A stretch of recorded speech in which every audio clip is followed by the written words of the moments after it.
Untuk mengawali acara kita pada malam hari ini, marilah bersama-sama kita dengarkan lantunan ayat-ayat suci Al-Quran yang akan dibacakan oleh qori kita Adinda Syam Syaiful dengan sari tilawah Sahid Fadilah. Kami persilakan.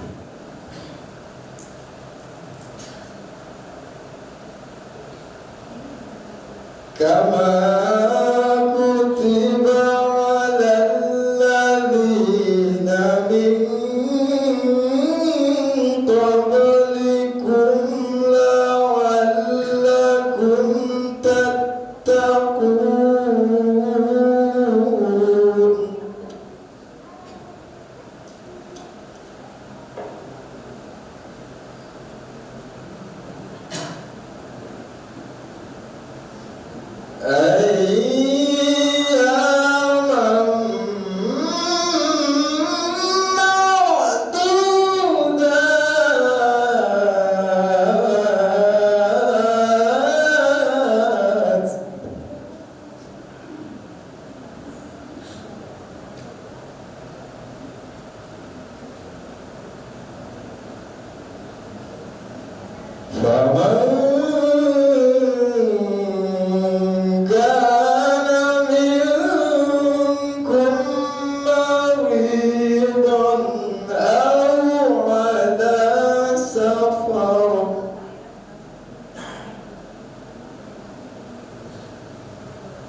Selanjutnya marilah kita dengarkan Sekapur Sri Camat Pusako kepada Bapak Zulfikri ESTP. Dipersilakan. Yang terhormat Bapak Wakil Bupati, yang terhormat Bapak Sekretaris Daerah, yang sama-sama kita hormati Bapak Kepala Dinas Kesehatan, Bapak Kepala Dinas Pendidikan dan Kebudayaan, sama-sama kita hormati Bapak Kepala Bagian Organisasi, staf Kesra, yang sama-sama kita hormati Bapak Kapolsek, Bapak Ramil dan mewakili, yang sama-sama kita hormati Bapak-bapak penghulu Kecamatan Pusako. Alhamdulillah Pak hadir dengan kita semua beserta bekalnya. Alhamdulillah kami sangat berterima kasih atas kedatangan Bapak Wakil Bupati di kampung kita ini. Dengan kedatangan Bapak kami merasa bahagia, bangga ada dengan kami, bahwasanya Bapak kita ada berkunjung di kampung kita ini, dan insya Allah tanggal 23 nanti tim safari dari Pak Bupati juga nanti hadir di Kampung Benaya, dan mudah-mudahan ramai seperti malam ini. Untuk kami sampaikan Pak Wakil bahwasanya Kampung Prince kita ini adalah kampung yang sedikit penduduknya dibandingkan kampung-kampung yang lainnya. Alhamdulillah diramaikan oleh beberapa penghulu dari kampung yang lain. Bali datang dari Sumerimau, Berbadarat, Benaya. Setelah itu kita tahu bersyukurnya. Dan di setelah ini kita diminta kata sambutan terus sepatah kata dari bapak kita, bapak kita. Dan setelah itu dan juga dengan tausiah. Mari kita sama-sama mendengarnya, kemudian bisa kita amalkan di kehidupan kita sehari-hari. Sengaja didatangkan dari kabupaten. Insyaallah Al-Mutawwa Ustaz Ihsan Taufiki kalau bahasa Indonesia. Beliau ini juga sudah kemana-mana pengalaman. Jadi marilah bersama-sama kita mendengarkannya dan semoga kita bisa mendapatkan manfaatnya dan dapat kita amalkan di hidup kita sehari-hari.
Malam pertama kemarin di kampung baru Buku Dalam, dan tadi malam sebelumnya tadi malam saya di Bekalan Kandis. Kalau Kandis ini Pak, kalau dihitung jaraknya sudah bisa sholat jamak kosong lebih 80 kilo. Jadi kalau turun di pusat ini di kecamatan salah satu desa kita yang jauh juga, saya hitung itu kalau itu jamak dan bisa jamak sana sholat lebih jauh daripada Pekanbaru, lebih dekat Pekanbaru lagi dari siang ketimbang ke Bekalan karena di perkebunan kelapa sawit yang ada di Kandis. Dan malam ini alhamdulillah Allah berikan kita semua kesehatan, kekuatan sehingga dapat bersilaturahmi di Safar Ramadan yang malam ketiga bagi tim yang saya pimpin di Kabupaten Siak di bertempat di Kampung Bencin, Kecamatan Saku ini. Alhamdulillah rabbil alamin, salatu wassalamu ala asrofil anbiya'i wal mursalin wa ala alihi wa ashabihi wa man tabi'ahum bi ihsan ila yaumil amma ba'd. Kepada ibu jemaah sekalian, tokoh masyarakat, tokoh pemuda, tokoh adat, ini juga ada ketua alam ini, masih ketua apa ya, Pak Mantan, Pak Mantan dulu, Pak Ruslan Mantan. Jadi masih ketua alam beliau, jadi hadir juga yang dengan kita. Bapak Ibu sekalian, jadi alhamdulillah pada malam hari ini luar biasa saya melihat antusias jemaah kita dalam mengikuti kegiatan Safar Ramadan ini, dan kami juga berterima kasih pada kesempatan kali ini kepada Bang Rio Mimpi Sarinah, yang ini Bang Rio Mimpi Sarinah ini Bapak Ibu ketahui adalah bank milik pemerintah daerah se-Provinsi Riau dan Kepulauan Riau. Jadi pemilik bank itu adalah pemerintah Provinsi Riau dan Kepulauan Riau dan pemerintah kabupaten kota yang ada di Provinsi Riau dan Provinsi Kepulauan Riau pemegang sahamnya. Saya beberapa kali ikut rapat umum pemegang sahamnya, dan ini adalah kita. Makanya pemerintah, ini kalau Pak Mulu saya rasa sudah paham bahwa pemerintah Kabupaten Siak itu dalam melakukan transaksi keuangan pemerintahannya itu melalui Bank Rio Mimpi Sarinah, termasuk juga gaji kami semua dari Bank Rio Mimpi. Kalau tak jalan ATM-nya, aman nangis lah kami. Tapi sekarang sudah dimudahkan Bapak Ibu sekalian, tak payah pakai ATM. Saya boleh kata mungkin dalam 1 tahun ini, atau mungkin dalam 2 tahun mungkin. Kalau dari tahun Januari 2023 sampai Maret 2024 ini bisa dihitung pakai jari sebelah. Saya ke Bang Riau, Pak. Saya datang ke kantor Bang Riau bisa dihitung pakai jari sebelah. Karena sekarang semua transaksi mana-mana bank, terutama Bang Riau misalnya, sekarang sudah bisa pakai HP. Tak payah lagi ya Pak. Nak transfer tinggal tekan. Tinggal kawan WA kan kepada kita atau SMS kita mana nomor rekening yang kita nak tunjukkan duit yang nak kita kirim. Tinggal tinggal kita dari rumah, nak jam berapa, asal tak ada error saja lah, sistem IT-nya bisa kita lakukan transfer. Jadi tak susah-susah lagi. Nak belanja tuh sekarang tak pakai uang tunai. Di Jakarta tuh Pak Ibu sekalian, tidak semua toko sekarang menerima kalau kita membayar pakai uang tunai. Ada yang tak terima uang tunai lagi sekarang, tak percaya dengan beda. Dia minta transfer langsung. Nah ini lambat laun juga nanti akan sampai ke kita. Ada perubahan-perubahan yang akan terjadi nanti.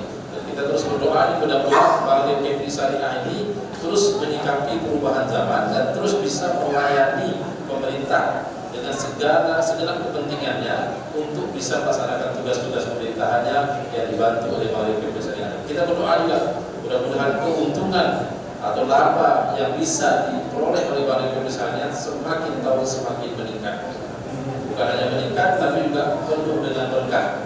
Nah, salah satu keberkahan yang bisa kita terima pada malam hari ini adalah bantuan yang tadi saya serahkan, yang diserahkan oleh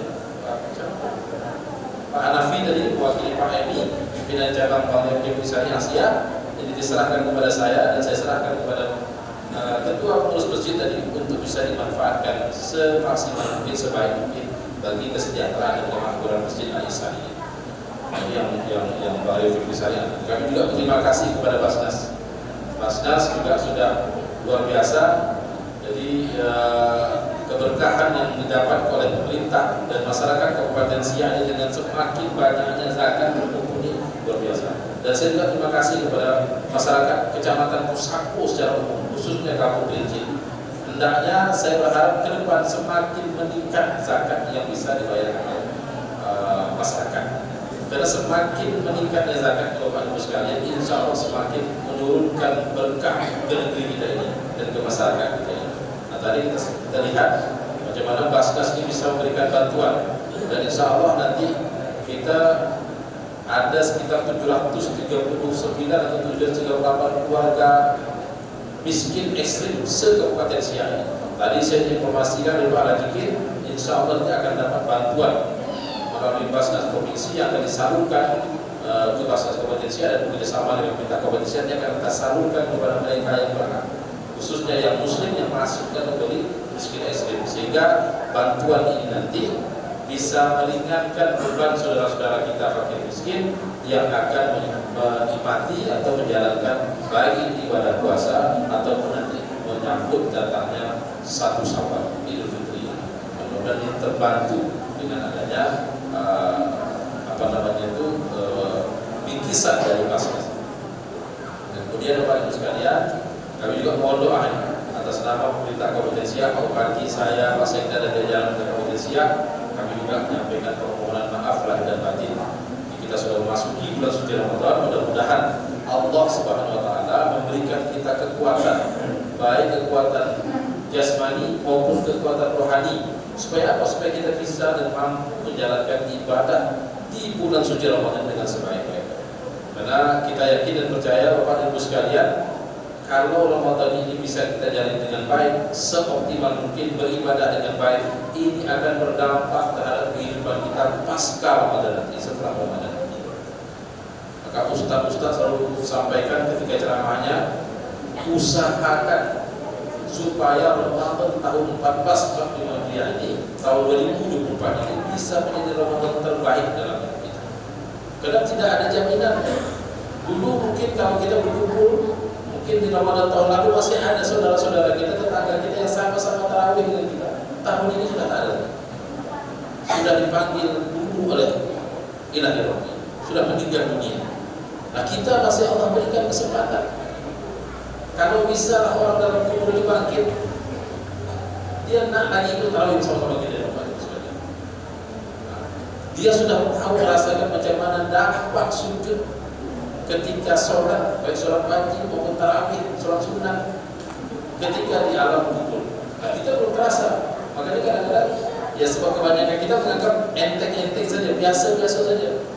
Tapi bagi mereka yang sudah berada di alam, yang sudah tak bisa lagi beribadah seperti kita ini, itu memimpikan sekali, mengharapkan sekali kalau bisa dibangkitkan sekejap, dapat sujud sekali saja sudah luar biasa, sudah bisa menjadi modal yang sangat luar biasa ketika mereka di alam kubur. Kata kita untuk berzakat. Karena dengan zakat ini, spesialnya kata Syekh Muhyiddin Muhammad Mas'ad dalam kitabnya Az-Zakah Bainan Nas wa Takbir, dia menjelaskan Bapak Ibu, yang pertama adalah barokah. Orang yang berzakat berkah rezekinya. Bisa jadi Bapak Ibu yang dimuliakan Allah Ta'ala, ketika kita umpamanya tak mengeluarkan zakat, dengan cara lain Allah mengambilkannya harta kita. Bisa jadi dengan kecelakaan, bisa jadi dengan datang penyakit. Maka untuk membersihkan harta kita, maka Bapak Ibu yang dimuliakan Allah Ta'ala, jangan berhitung-hitung dengan urusan Allah Subhanahu wa Ta'ala. Maka dalam hal ini Ramadan ini mengantarkan ampunan bagi kita semua. Jadi untuk mendapatkan ampunan itu bagaimana Bapak Ibu yang berbahagia? Mendapat ampunan itu sholat yang lain di bulan Ramadan, puasa di siang harinya, banyak kita bersedekah, itu insya Allah mendapatkan ampunan dari Allah Ta'ala. Akankah Allah tak ampunkan dosa kita? Bapak Ibu yang dimuliakan Allah Ta'ala, bagaimanapun dosa kita yang kita lakukan itu, pasti Allah akan ampunkan, kecuali 3 dosa yang tak diampunkan Allah. Apa dosa yang pertama? Durhaka kepada orang tua, itu tak diampunkan Allah. Yang kedua, syirik awam, percaya dengan dukun, percaya dengan selain Allah, itu syirik. Kemudian yang ketiga, keluar dari ajaran agama Islam alias murtad, itu tak diampunkan Allah. Tapi kalau kita tak puasa, tak zakat, tak haji, umpamanya Bapak Ibu yang Allah Ta'ala, bertaubat kita kepada Allah, tubuh taubatan nasuha, pasti Allah akan ampunkan. Kuncinya apa? Dengan hati yang ikhlas. Bapak Ibu yang berbahagia, ada sebuah kisah terjadi di zaman Nabi Musa alaihissalam. Ada seorang preman yang membunuh Bapak Ibu 99 orang. Jangankan 99 orang, 1 orang saja dibunuh di kecamatan Mukura itu kurang kita namanya. Ibu, kurang Bu? Ini awal ini 99 orang dibunuhnya.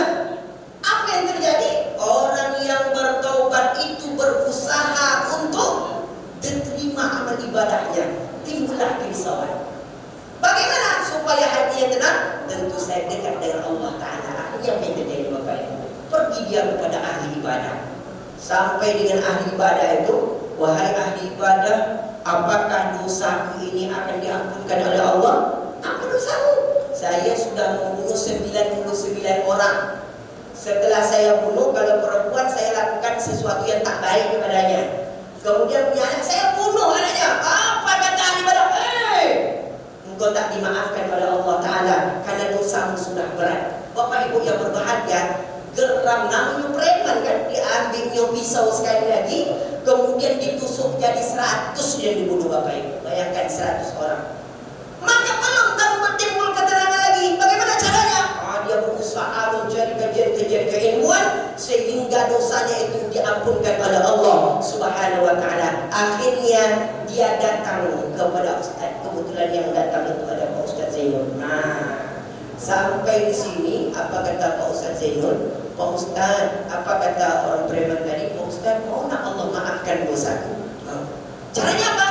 Datang ke Masjid Al-Ihsan setiap bulan Ramadan atau setiap bulannya. Di Masjid Al-Ihsan itu ada kajian untuk mengingatkan kita akan segala dosa dan kesalahan yang telah kita lakukan. Akhirnya Bapak Ibu timbul ketenangan. Ternyata Allah mau terima dosa, mau Allah memaafkan segala kesalahanku. Dengan cara apa? Datang dalam pengajian. Datanglah dia dari kampung Dosan, berjalan kaki ke kampung Princip, berjumpa dengan penghulu kampung mengarahkan kepada Pak Ustaz Zainul. Sampai di Masjid Al-Ihsan, orang yang bertaubat niatnya karena Allah Ta'ala tadi Bapak Ibu, 100 orang yang sudah dibunuhnya, tiba-tiba di pertengahan jalan menuju masuk Masjid Al-Ihsan, akhirnya dia wafat. Inna lillahi wa inna ilaihi raji'un.